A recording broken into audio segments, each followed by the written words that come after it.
Hello, my name is Mrs. Broadribb and welcome to the GCSE Geography AQA Podcast.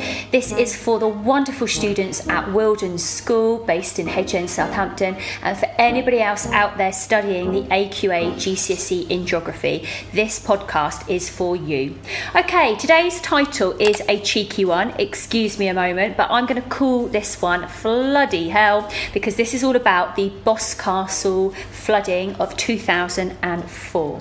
Now, 2004 may sound like perhaps I'm becoming a little bit of a history teacher, going back a way, but I love teaching you this example because it was unbelievable. You had a whole entire month's worth of rain fell in 2 hours, and this beautiful little Cornish village, northern Cornwall, became inundated with floodwater, and people had to be rescued via the Coast Guard helicopters off of their rooftops. Very dramatic, and the impacts were quite severe. Small businesses forced to close, like the Rocky Road Art Gallery and the Witchcraft Museum.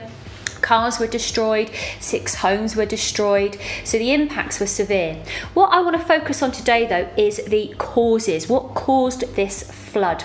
So my students, you're going to head to your Google Classroom, you're going to open up the Google Slides, what caused the Boscastle flood, and I'll put a link to these if you're a student studying elsewhere and you want to follow along as well. So as I've already said, we had a month's worth of rain in 2 hours. To be specific, on slide 2 you can see there was 89 millimetres of rain in 1 hour. Unreal. We had a great deal of surface runoff, so that's where the ground was too saturated to soak up the water to allow the rain to infiltrate into the soil, and where also it happened so quickly, the flash flood, there was no time for the infiltration. Hit the ground and it ran off. So what I'd like you to do is have a little look at slide 3. I want you to think about the human and the physical causes. So on the left hand side, you can see there we have got these valleys. So you can see we've got these valleys quite steep sided. Can you imagine the intense rain falling on that, how quickly that rainwater would have run off? Have a little look. Can you notice anything else in that diagram on the left which would have caused it, and that diagram on the right? What do you notice about the settlement there of Boscastle? What do you notice about the bridge? Pause me for a moment and have a think. Okay, let's have a little look then at these 2 photographs and the human and physical causes. I'm going to start at the right hand side. I'm going to start with those human causes. That bridge is narrow. Far too narrow for that river Valency or Valency. I like to say Valency, might be Valency. Far too narrow. What happened is when the rainwater was running off and joined the river discharge, the river volume went up and up and up really quickly, and so that bridge got blocked by the things the river was carrying, like some uprooted plants and trees and branches, for example, that had fallen off. So that meant the river burst its banks really quickly, went either side of the bridge. You can also see you've got lots of impermeable surfaces. We've got tarmac road, look at those roofs on those businesses there.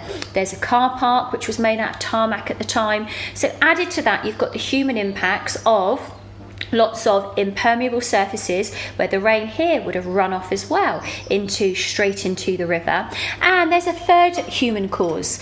Actually, there was no river management here. There were no flood defences. The channel hadn't been deepened or widened. There were no overflow channels. And yet this is an area where 3 rivers converge.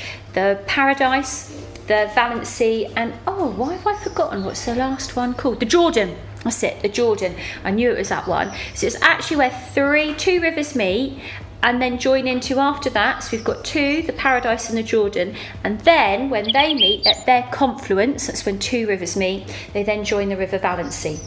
Let's have a consideration now of the left-hand photograph of the physical effects. So I've already told you it was a flash flood. We had torrential rain, lots of heavy rain in a very short period of time. Massive amounts then of surface runoff, and that raised the amount of water the river had to carry. We call that the river discharge. Also, we'd had a storm happen.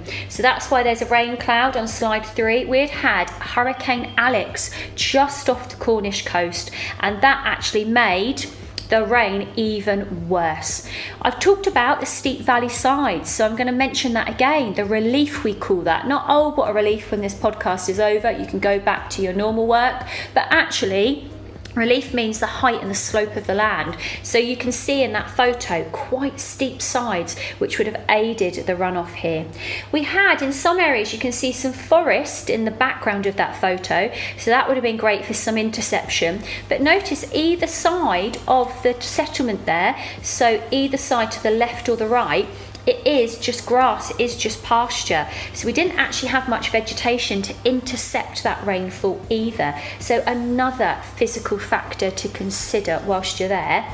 And the ground was already saturated. There had been lots of rain, so the ground was already full.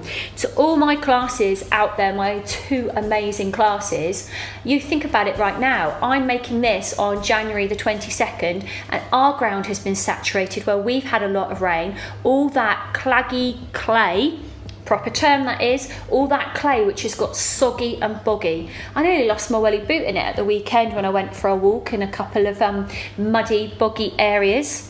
So we've got lots of physical and human factors. What I'd like you to do now is go to slide 4 and 5. You're going to go through these causes I've outlined. So if you struggle just to follow along, don't worry. I've got them typed all out for you. I'm going to ask you to categorise them into human, man-made causes and physical, natural causes. And also want you to see if you can actually add on whether you think it's a long-term or a short-term factor as a challenge. And then once you finish that, I'm going to ask you to have a go at the practice exam question, remembering that we need to give both sides of the story. It's a 9 marker.